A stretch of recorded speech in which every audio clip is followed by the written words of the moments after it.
Hello, my name is Robert Pound and I am a product technologist for Quest. In today's video, we will walk through the user interface in Toad Edge.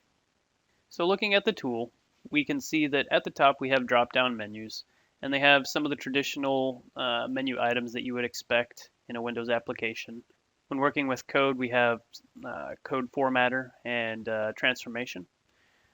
And when working with the database itself, you have things like schema compare, object search. Connections, we have your standard connect disconnect as well as the connection manager. And here we have all the views that you could possibly see in the tool. Your windows and then help. This not only points you to the help file, which is very useful, but it also points you to other resources like release notes, Toad, your account, a little bit about the tool itself. And then below this we have the ribbon bar, which has all your commonly used items, including continuous integration and deployment for those folks that are on the DevOps journey. And again, you have access to your account and your licenses here as well. And then in the middle of the ribbon bar is the status window. And then to the left, we have the two primary views that you'll be using regularly. So the connections window, which has, as you would expect, all your connections, and then the Object Explorer, which allows you to view all the objects for a given connection. If either of these have been closed, you can come up to Views and simply make sure that Connections or Object Explorer are selected. And for any one of these windows, you can click and drag, and you can move it to anywhere in the tool. So as you can see, the orange boxes are highlighting where the window will end up.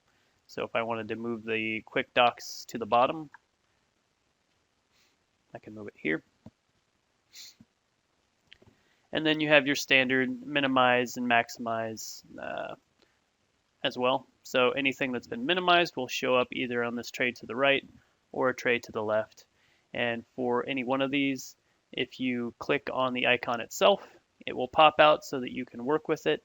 But then when you go back to working in the tool, it will disappear. If you want to restore it, you can obviously click the restore button and it will go back to where it was originally. And finally, real briefly, to set some of the preferences, we can come here to View and select Preferences. So if we first go to General, these are some of your, obviously, general options, but things like startup options, like restoring active connections. So if you close the tool and then open it back up, it will restore the connections that you currently have established. On down through user interface, etc. Under data,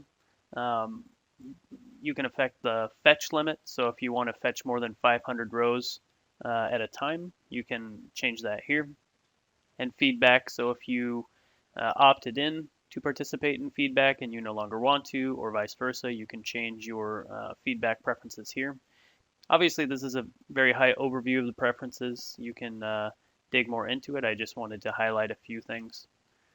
And that's all I really had to share for the user interface. Hopefully this helped you understand a little bit more about Toad Edge. For more information on the tool, you can check out the help file. It has a wide range of information on the tool. You can also check out the community-driven innovation going on at www.toadworld.com and clicking the Community tab.